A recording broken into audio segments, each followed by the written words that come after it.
Sembari mengangkat bawang jalanan benar-benar sepi dan tidak ada satupun pejalan kaki yang lewat di situ. Sarah pun tercengang. Loh, Rat, kakek tadi kemana ya? Kok nggak ada?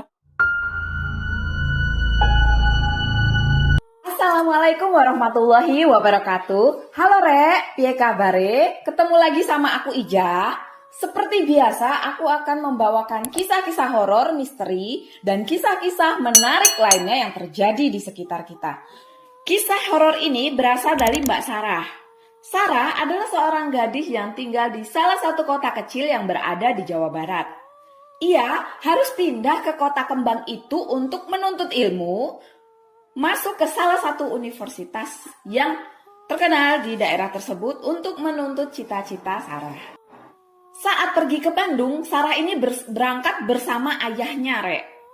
Ayahnya Sarah ini mengantarkan Sarah ke kontrakan yang akan digunakan Sarah untuk tinggal di wilayah Jawa Barat selama Sarah menuntut ilmu. Di kontrakan itu, Sarah juga tinggal bersama dua saudaranya, yaitu Teteh Ava dan juga Aa Jani. Dua orang itu adalah sepupu dekat si Sarah yang juga menuntut ilmu di kota tersebut. Dan kebetulan Rek, dua saudara Sarah ini satu angkatan juga dengan Sarah.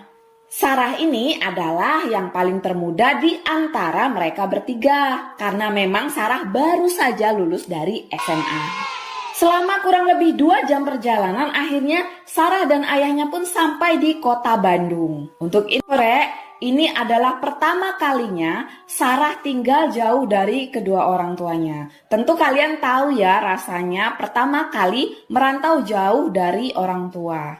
Pasti perasaannya campur aduk ya Rek. Setelah mobil terparkir, Sarah bergegas mengambil barang-barangnya untuk dimasukkan ke dalam kontrakan. Sembari mengangkat Sembari mengangkat barang bawaannya, Sarah dan ayahnya masuk ke dalam sebuah gang kecil. Mereka jalan sedikit jauh ke arah dalam untuk menuju kontrakan yang akan dipakai oleh si Sarah. Assalamualaikum, kata si Sarah. Waalaikumsalam. Aduh, silakan masuk Sarah dan ayahnya ya, kata si Aa Jani dan Teteh Ava yang kebetulan sudah lebih dulu berada di kontrakan tersebut. Aduh maaf ya, begini adanya. Nah, kata si Aa Jani. Saat itu, Sarah hanya mengangguk dan tersenyum mengamati sekeliling kontrakan yang akan Sarah tempati. Rumah kontrakan tersebut adalah rumah 2 lantai yang terlihat sangat tua dan tidak terlalu terawat, Rek. Jadi rumah tuh kayak rumah-rumah sudah lama, lalu karena pemiliknya punya rumah baru, jadi yang itu dikontrakan. Saat itu, Sarah merasa wajar, karena kan budget yang dimiliki Sarah dan keluarganya ini terbatas ya Rek ya. Jadi sudah dapat kontrakan itu saja sudah bersyukur gitu. Tangga lantai atas atau lantai 2 itu terbuat dari kayu Rek. Tapi kayunya itu kayak kayu asal aja bikinnya, yang penting ada aja tangganya gitu. Seperti ya ngasal-ngasal lah bikinnya. Sarah mendekati tangga dan melihat ke lantai atas. Di ujung jalan tangga tersebut ada sebuah tembok. Di sebelah kirinya ada jalan menuju talang air dan tempat untuk menjemur pakaian para penghuni kontrakan. Dan di sebelah kanan ada sebuah lorong ruangan tapi tanpa pintu Rek. Jadi cuman ada lorong sekat gitu tapi nggak ada pintunya ya. Yang ruangan tersebut agak pendek gitu tempat masuknya. Jadi kita harus membungkuk gini Rek untuk bisa masuk ke dalam ruangan tersebut. Nah, ruangan tersebut berada di dekat tempat tidur Sarah yang berada di antara Teh Ava dan tempat tidur Aa Jani. Kamar Teh Ava adalah kamar yang paling dekat dengan pintu utama. Sedangkan Aa Jani memilih kamar yang ada di paling ujung dekat tangga. Kamar Aa Jani ini adalah satu-satunya akses untuk lebih dekat ke kamar mandi. Jadi kalau kamar Aa Jani ini kalau mau ke kamar mandi lebih dekat. Sedangkan kamar Ava dan kamar Sarah ini agak jauh Rek. Di depan kamar Sarah dan kamar Teh Ava ini ada sebuah ruangan kosong. Ruangannya itu lebar tapi sedikit lusuh. Nah, ruangan itu akan dijadikan sebagai base camp untuk mereka ngobrol, nongkrong, dan nonton TV. Sarah pun membenahi barang-barangnya dan memasukkannya ke dalam kamar untuk dibereskan. Ada beberapa noda lembab dan sedikit kuning-kuning kecoklatan di dinding-dinding kamar si Sarah ini, Rek. Jadi horor lah ya kamarnya itu, berjamur, kusam, mungkin karena sudah lama tidak ditempati. Sore pun tiba dan ayah Sarah pun izin berpamitan pulang setelah mengantar putrinya ke kontrakan tersebut. Dengan berat hati Sarah pun melepas ayahnya untuk pulang ke kampung halamannya dan mengikhlaskan ayah dan ibunya untuk hanya tinggal berdua karena Sarah ini kan memang anak satu-satunya di keluarga tersebut.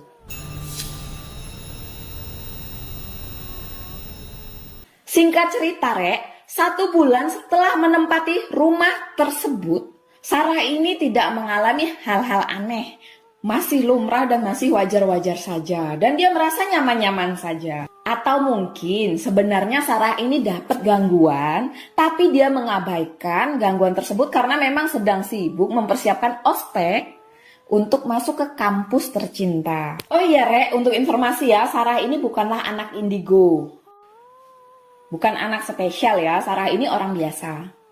Namun, Rek, terkadang Sarah ini bisa merasakan kehadiran-kehadiran dari makhluk halus yang ada di sekitar dia. Sampai pada suatu hari, si Sarah ini selesai mengerjakan tugas-tugas dari kampus bersama teman-temannya. Lalu dia pun pulang ke kontrakan sekitar jam 7 malam, Rek. Karena lelah, aktivitas, dan kuliah serta tugas-tugas yang menumpuk, Sarah pun akhirnya tertidur karena kelelahan. Setelah lama tertidur, Sarah pun terbangun dengan keadaan di sekeliling kamarnya itu gelap gulita, Rek. Karena memang Sarah ini punya kebiasaan kalau tidur itu dia harus mematikan lampu gitu supaya mungkin beberapa orang kan ada yang suka gelap kalau tidur. Beberapa orang ada yang suka tidur dengan keadaan lampu yang terang. Kalau kamu pilih yang mana, Rek? Tidur dengan lampu terang atau dengan lampu gelap? Tapi, Rek, saat Sarah terbangun itu, kondisinya benar-benar gelap sekali. Jadi tidak ada sama sekali cahaya lampu yang biasanya dari ruang tengah. Jadi kan biasanya di depan kamarnya si Sarah itu lampu dibiarin nyala karena itu kan ruang tamu. Takutnya nanti saudara-saudaranya si Sarah ini pulang. Kalau gelap kan nanti susah masuk rumah. Nah, biasanya lampu dari ruang tengah itu masuk ke sela-sela pintu kamarnya si Sarah. Tapi di sini kamar Sarah tetap gelap gulita dan lampu di ruang depan kamar si Sarah itu mati, Rek. Padahal Sarah yakin waktu dia baru pertama kali masuk ke dalam rumah tadi, Sarah ini sudah menghidupkan lampu. Setelah itu Sarah langsung masuk menuju ke kamarnya karena saking lelahnya tadi dan tidur mematikan lampu kamarnya. Lalu siapa yang mematikan lampu ruang tengah si Sarah ini, Rek, di kontrakan? Tidak lama HP Sarah pun berdering dan berbunyi dan ternyata isinya adalah SMS dari Teteh Ava dan AA Jani. Ternyata mereka berdua tidak bisa pulang ke rumah karena mengerjakan tugas kelompok bersama teman-temannya di kos-kosan teman-temannya. Kagetlah si Sarah ini, Rek. Karena kakak-kakaknya tadi tidak ada, tapi lampunya kok mati. Saat Sarah melihat waktu di HP-nya, jam berapa sih sekarang gitu kan, Sarah penasaran. Ternyata Sarah itu terbangun pukul 2 malam, Rek, dini hari. Jadi Sarah pun melanjutkan tidurnya dengan perasaan merinding, gelisah, dan takut karena memang benar-benar gelap gitu. Gelap sekali, tidak ada sama sekali secercah cahaya kecuali hanya dari layar HP si Sarah. Sarah pun berusaha untuk tidur, menenangkan diri dengan perasaan dan pikiran yang campur aduk, Rek. Jadi dia tuh selalu menerka-nerka. Loh, tadi lampunya aku yakin kok udah aku matiin. Terus siapa yang matiin? AA Jani sama Teteh Ava kan belum pulang. Terlintas berkali-kali di pikiran si Sarah. Suuzon aja Sarah, ya, Rek. Ya gimana situasinya seperti itu? Saat Sarah hendak bangun dan menyalakan lampu kamar, Rek, tiba-tiba terdengar suara seperti seorang wanita yang sedang tertawa tapi lirih. Seketika Sarah pun kaget. Itu suara apa ya di balik pintu kamarnya? Diem Sarah. Terduduk dia di pinggiran kasurnya itu, terduduk dia. Itu suara siapa? Sarah berusaha mengabaikan itu. Mungkin karena pengaruh dia sedang mengantuk, pikir Sarah. Mungkin saja dia salah dengar, Sarah terdiam waspada, ragu antara mendengar suara itu atau tidak. Jadi dari posisi Sarah duduk di pinggir kasur tadi, dia perlahan-lahan berusaha menarik selimutnya untuk berada di posisi tidur. Si Sarah berusaha berhati-hati untuk ke posisi tidur lagi, seolah-olah Sarah ini takut membangunkan sesuatu yang tidak tahu apa sebenarnya. Sarah juga kan tidak tahu sebenarnya ada apa. Sarah diam dalam keheningan malam itu. Namun tiba-tiba terdengar suara langkah kaki anak kecil berlarian di depan pintu kamar Sarah, Lalu suara yang tadi Sarah dengar muncul lagi. Suara apa itu, Sarah berusaha meyakinkan diri kalau itu tikus, tapi tetap saja hati Sarah merasa gelisah karena dia yakin sekali itu suara wanita yang sedang tertawa lirih.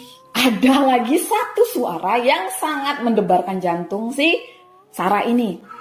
Duk, serak, duk, serak. Kalian tahu kan, suaranya seperti orang yang kakinya pincang tapi salah satu diseret, berkeliling berputar-putar di depan kamar Sarah, di depan kamar Teh Ava, dan di ruangan tengah yang tadi kosong. Serem sekali ya pengalaman si Sarah ini. Karena saking takutnya, Sarah pun nekat memejamkan matanya dengan selimut yang sangat tebal itu. Tanpa sadar, badan Sarah ini sudah basah kuyup dengan keringat. Saking takutnya dia tidak berani membuka selimutnya. Karena Sarah berpikir, kalau dia buka selimutnya nanti tiba-tiba di depan selimutnya terlihatlah makhluk-makhluk yang tidak ingin dia lihat. Dan dia pun tidak berani menyalakan lampu karena takut ketika dia menyalakan lampu cetek, semuanya adalah hantu. Entah berapa lama Sarah dalam posisi di dalam selimut, penuh ketakutan, gelisah, merinding dan keringetan sampai yang basah gitu loh, basah kuyup di dalam selimutnya gitu. Tapi karena sudah terlalu lama dan sudah terlalu lelah, Sarah pun akhirnya tertidur hingga subuh hari, azan sholat subuh. Suara-suara yang tadi malam dia dengar pun hilang, Meski sudah hilang suara-suara tersebut, namun si Sarah ini tetap merasa takut dan deg-degan. Iya, itu adalah salah satu momen perkenalan si Sarah dengan penghuni kontrakan tersebut. Meskipun Sarah tidak bertatap muka dengan penghuni rumah tersebut. Iya, siapa sih yang mau bertatap muka sama hantu ya, Tapi Sarah tetap mengingat kejadian itu dan sangat membekas di pikiran Sarah. Kalian ada yang mau berkenalan dengan makhluk-makhluk seperti itu, Sarah pun tidak menceritakan kejadian yang dia alami kepada kedua saudaranya. Yang pertama karena dia tidak ingin kedua saudaranya itu takut, Nah, yang kedua, Sarah ini kan masih tinggal di situ. Jadi ada sedikit kekhawatiran di hati Sarah kalau dia menceritakan hal mistis itu di situ. Mungkin ya, Sarah itu takut kalau dia cerita, hantunya nguping gitu, Jadi ngegosip, gibah sesama hantu, nanti berencana, ntar malam kita takutin lagi yuk si Sarah gitu kan. Nah, jadi ya Sarah tidak berani menceritakan kepada siapapun kejadian yang dialaminya.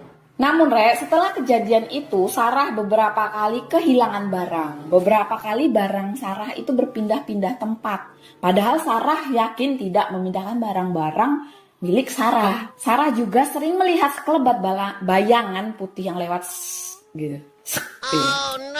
Ada kan kayak lewat aja gitu, tapi nggak tahu apa. Sarah tidak tahu itu apa gitu. Singkat cerita, bulan Ramadan pun datang dan gangguan-gangguan ke Sarah mulai berkurang. Mesti tidak seutuhnya berkurang, namun masih ada gangguan-gangguan kecil. Kalau yang pernah saya dengar sih biasanya Ramadan setan dikurung ya Rek ya. Mungkin ini setannya agak bandel jadi tidak terkurung semuanya. Lebih lanjut Rek, ada seorang sahabat bernama Gerald, teman si Sarah yang tinggal di ujung gang kontrakan si Sarah. Gerald ini adalah anak band. Anak band yang cocok dan bergaul dengan Sarah. Mereka ini akrab dan sangat asyik gitu Rek untuk berteman. Hingga pada suatu hari si Gerald ini mengajak si Sarah untuk makan di kafe Lembang yang berada di daerah Lembang gitu. Jadi si Gerald ini mengajak si Sarah untuk makan sehabis berbuka puasa gitu Rek. Ya kemungkinan berangkat jam-jam sekitar 7-an gitu. Karena kondisi yang kurang baik, si Gerald pun menelpon si Sarah. Sar, aku ntar jemput kamu jam 9 malam ya, kata si Gerald. Gak jadi jam 7 karena cuaca lagi jelek. Di rumah Sarah segera berbuka puasa dan melaksanakan sholat maghrib Rek. Karena saking lelahnya Sarah pun tidur sebentar di tempat tidurnya setelah sholat maghrib dan berbuka puasa. Karena saking lelahnya ya Rek ya, banyak kegiatan. Nah, dalam mimpinya si Sarah ini bertemu dengan si Gerald. Ayo berangkat, ajak si Gerald dalam mimpi si Sarah. Namun Sarah ini menolak ajakan Gerald karena entah kenapa Sarah sadar kalau yang dialaminya itu hanya mimpi Rek. Tiba-tiba dalam mimpi si Sarah, Gerald ini berubah menjadi menyeramkan dan membentak si Sarah. Ayo cepat berangkat, kata si Gerald Rek. Sarah ya terkejut karena Gerald berubah menjadi sosok yang menyeramkan. Si Sarah pun dalam kondisi mengantuk tersentak terbangun. Antara masih mengantuk dan sadar, dia melihat Gerald ada di tempat tidurnya. Jadi Gerald itu ada duduk di ujung tempat tidur si Sarah. Namun karena Sarah masih sangat mengantuk, dia pun melanjutkan tidurnya. Ia kemudian berusaha menutup matanya, namun si Sarah teringat kalau pintu kamarnya itu sudah dikunci. Terus Gerald masuk lewat mana Rek? Lalu tiba-tiba HP Sarah berbunyi, tengok gitu kan, telepon masuk yang berasal dari si Gerald. Sar, Gerald bentar lagi jemput kamu ya, siap-siap ya, kata si Gerald. Terkejutlah si Sarah ini, karena menurut Sarah, apa yang dilihat Sarah tadi kan si Gerald sudah masuk ke kamarnya. Lalu Rek, si Sarah pun buru-buru keluar dari kamarnya yang kebetulan ada Jani yang sedang ngopi di depan. Di depan ruangan yang basecampnya mereka tadi, di depan kamarnya si Ava sama si Sarah. Tadi si Gerald kesini ya? Nggak ada siapa-siapa dari tadi atuh. Dari tadi di sini, dari sore nggak ada siapa-siapa masuk ke sini. Bukannya tadi Gerald kesini, kata si Sarah. Nggak ada beneran nggak ada. Mah dari sore di sini nggak pindah-pindah. Kata si Jani. Sarah pun heran. Jadi siapa yang ada di ujung tempat tidur si Sarah? Sarah yang mengalami kejadian tersebut pun mengabaikan itu dan menganggap mungkin mereka sedang iseng saja gitu. Sarah pun mengambil air wudhu dan pergi sholat. Sarah bersiap-siap untuk sholat Isya.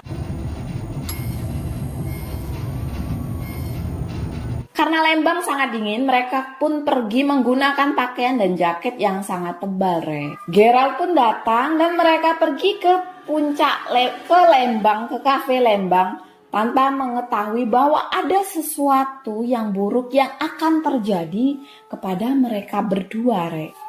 Selama perjalanan mereka tidak bicara, Rek. Jadi mereka konsentrasi dengan pikirannya masing-masing. Dan kebetulan juga cuaca sangat dingin. Jadi ya mereka fokus pakai jaket gitu, ngangetin diri, dingin. Nah Rek, ketika mendekati salah satu gedung sekolah SMA, si Sarah ini melihat seorang kakek-kakek yang berada di posisi kanan jalan. Kakek itu menuju ke belokan gitu Rek. Jadi kan si Sarah sama Gerald kan sebelah sini. Nah kakek itu di kanan jalan. Kakek itu sedang berjalan menuju belokan tikungan kanan. Sarah pun memperhatikan kakek itu. Dan ketika mereka pun belok ke kanan, Sarah melihat kakek itu menghilang, Rek. Padahal di sekitar situ tidak ada rumah, hanya ada sekolah. Kan tidak mungkin si kakek tadi bersembunyi, Rek. Jalanan benar-benar sepi dan tidak ada satupun pejalan kaki yang lewat di situ. Sarah pun tercengang. Loh, Raf, kakek tadi kemana ya? Kok nggak ada? Ngomong apa sih kamu Sarah? Dari tadi nggak ada siapa-siapa. Sudah kamu diam aja, banyak-banyak berdoa, kata si Gerald kepada si Sarah tadi, Rek. Karena sudah sering mengalami kejadian ini, Sarah pun terbiasa, Rek. Jadi dia menganggapnya sudahlah gangguan seperti biasa. Akhirnya Sarah dan Gerald ini bercakap-cakap selama perjalanan untuk menghilangkan rasa gelisah dan kekhawatiran mereka. Jalanan menuju Lembang kalian tahu ya, Rek, ya. Jalan menuju Lembang itu kanan kirinya penuh dengan hutan-hutan yang lebat. Nah, di tanjakan dekat dengan kafe, si Sarah ini melihat seekor kucing hitam yang akan menyeberang pas di depan mereka. Si Sarah pun menepuk pundak Gerald. Gerald, stop! Gerald pun segera berhenti. Kenapa sih, Sar? Ada kucing hitam mau lewat, kok kamu mau tumbur, nanti kalau dia mati gimana? Kata si Sarah. Gerald pun dengan takut segera ngegas gitu deh, tancap gas gitu. Langsung ngebut. Kamu apa sih, Sar? Dari tadi nggak ada apa-apa. Pikiranmu jangan dikosongin, Sarah, kata si Gerald. Gak usah mikir macem-macem tuh, Neng. Kita ini mau ke Lembang, katanya. Sarah yang kaget tadi melihat ke belakang dan memang benar-benar kucing hitam tadi hilang. Seperti si kakek yang tadi dilihat Sarah.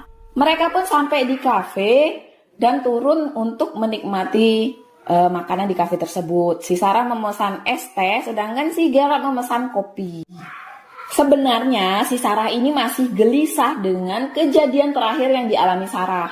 Namun Sarah dan Gerald sepakat untuk tidak membahas hal tersebut karena akan membuat mereka berdua semakin takut saja. Dan mereka berdua bersiap-siap untuk pulang ke kontrakan. Sarah dan Gerald meminta bil kepada pelayan atau waiters yang bekerja di kafe tersebut. Lalu waiters itu bilang, Rek, Teteh mau pulang sekarang? si Sarah jawab, iya atuh, teh, kenapa? Oh, yakin mau pulang sekarang? Kata waitersnya. Ya emang kenapa tuh, kata si Sarah. Iya nggak apa-apa sih, yang penting hati-hati aja ya, Teteh, oh iya. Si Sarah dan si Gerald pun saling bertatapan. Emang kenapa sih? Ya nggak tahu gitu kan. Akhirnya Sarah dan Gerald pun menuju parkiran. Dan kalian tahu apa yang terjadi? Di parkiran pun bapak penjaga parkir atau sapamnya itu berkata hal yang sama seperti yang dikatakan waiters. Sama Teteh yakin mau pulang sekarang? Ya, Bapak cuma ngingetin hati-hati aja ya di jalan, banyak-banyak berdoa gitu. Iya Pak, kita yakin mau pulang aja, kata Sarah. Sok atuh hati-hati di jalan ya, nah. Kata si bapak tadi. Gerald pun menghidupkan kendaraannya dan membonceng si Sarah untuk pulang ke kontrakan. Dan ternyata, Rek, beberapa kejadian yang dialami Sarah sebelum berangkat itu hanya intro. Kejadian puncaknya berada di situasi sekarang ini, Rek. Sebenarnya kalau saja si Sarah ini tidak cuek dan tidak mengabaikan peringatan di awal, seharusnya semua ini tidak terjadi. Mereka pun beranjak pergi dari tempat itu dengan mengendarai motor yang digunakan oleh si Gerald. Nah, di perjalanan menuju pulang, si Sarah ini bertemu lagi dengan tikungan yang tadi kakek hilang itu loh, Rek. Masih inget kan yang aku ceritain tadi? Jadi si Sarah melihat kakek dan kucing hitam tadi berdua berdiri di seberang jalan menatap ke arah Sarah. Sarah pun terkejut dan ketakutan. Rat, itu kakek yang tadi kenapa ngelihatin kita? Gerald yang kaget pun menoleh ke belakang dan jedar. Sarah dan Gerald pun jatuh ke dalam parit dan kecelakaan, Rek. Dengan kondisi jalanan yang sepi dan sedikit hujan rintik, tidak ada satupun orang yang lewat di wilayah tersebut, Rek. Itu tidak ada sama sekali warga yang lewat atau orang yang lewat. Dan pada pukul jam 7 pagi, warga sekitar yang melihat Sarah dan Gerald terbaring di parit. Sebenarnya paritnya itu nggak dalam ya, Rek ya. Cuman ya lumayan juga kalau jatuh ke situ sakit gitu. Gerald dan Sarah pun dibawa ke rumah sakit untuk menjalani pengobatan.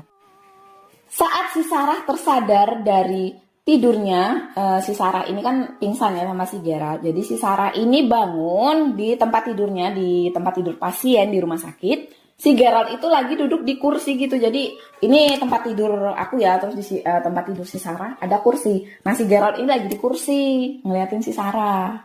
Kamu nggak apa-apa, Sar. Harus banyak makan dan minum obat yang teratur ya, supaya kamu cepat sembuh. Kata si Gerald kepada Sarah. Iya Ger, Aku makan sudah, tadi baru aja diantar sama mbaknya. Nah, untuk minum obat tadi aku juga udah dikasih sama perawatnya. Kamu sendiri gimana kondisi kamu? Baik-baik aja. Kamu dirawat di mana? Kata si Sarah bertanya ke Gerald. Oh, aku dirawat di kamar sebelah, kata si Gerald menjawab si Sarah. Tapi kamu gak ada luka ya, Ger, kata si Sarah. Alhamdulillah aku ikut seneng kalau kamu baik-baik aja. Gerald menanggapi Sarah dengan tersenyum.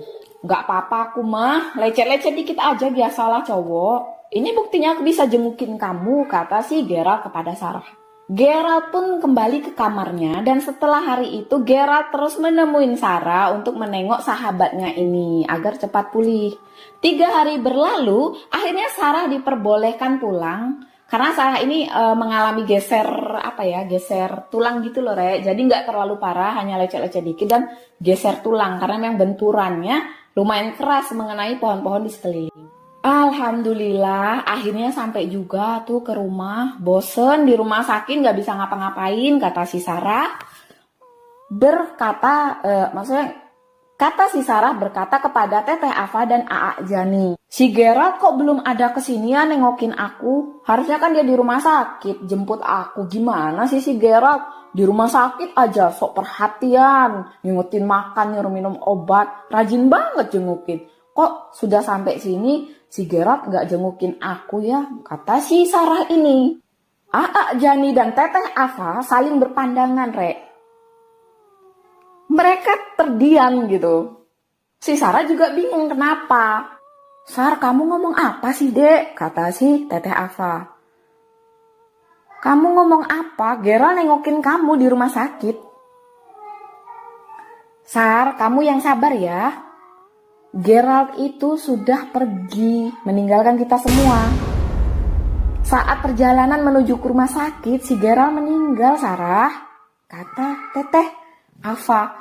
Sarah pun terperanjat dan kaget. Tidak percaya si Sarah ini, Rek. Karena selama di rumah sakit kan si Gerald selalu ngobrol sama Sarah, gitu loh. Malam ini adalah malam 3 hari peringatan kematiannya si Gerald. Kamu mau ikut, kata Teteh Ava. Sarah yang diam terbengong itu pun akhirnya mengiyakan. Innalillahi wa inna ilaihi raji'un. Kok bisa ini terjadi sama Gerald? Ternyata, Rek, pas kecelakaan itu si Gerald itu memang tidak masuk ke dalam jurang yang dalam ya. Tapi ternyata ada sebuah batu besar di pinggiran jalan yang sebelumnya itu tidak ada. Tiba-tiba entah kenapa ada batu di situ, lalu kepala Gerald itu terbentur dan akhirnya Gerald mengalami geger otak yang parah. Darahnya itu bercucuran terus dari kepalanya gitu. Jadi Gerald itu tidak dapat diselamatkan. Ava yang menjelaskan itu kepada Sarah pun merasa sedih dan Sarah pun menangis terseduh-seduh. Yang pada akhirnya dia datang ke acara 3 harian sahabatnya si Gerald. Ya, bagaimana perasaan Sarah setelah sebelumnya mereka makan bersama, jalan bersama, ngobrol gitu kan. Tiba-tiba kecelakaan, pasti ada suatu kekosongan gitu, kehilangan sahabat baik lah ya, Rek ya. Nah, Rek, di situasi yang dialami Sarah ini, akhirnya Sarah beranikan diri untuk menceritakan kejadian-kejadian ganjil yang dialaminya kepada Aa Jani dan Teteh Ava. Mereka bertiga pun berdiskusi dan akhirnya memutuskan untuk pindah kontrakan ke tempat kontrakan lain yang jaraknya lumayan jauh dari tempat sebelumnya. Mereka pun pindah meninggalkan kontrakan tersebut. Dan Sarah pergi dengan kesedihan dan kehampaan di hatinya, Rek. Nah, Rek, kisah tadi yang aku ceritain itu adalah kisah asli yang dialami oleh seseorang. Nah, untuk kalian yang mau percaya dengan kejadian horor yang dialami Sarah, silahkan. Tapi jika kalian tidak percaya, itu hak kalian ya, Rek. Karena kita memiliki kepercayaan untuk hal-hal seperti itu dan ada yang tidak percaya. Oh iya, Rek, sebelum aku lanjut, seperti biasa, aku mohon dukungan dan support kalian untuk subscribe, like, share, komen, dan tonton video ini sampai habis ya, Rek ya, biar aku lebih semangat lagi bikin kontennya. Dan sampai sini dulu ya. Assalamualaikum warahmatullahi wabarakatuh. Dan ternyata kepala yang begitu aku mau.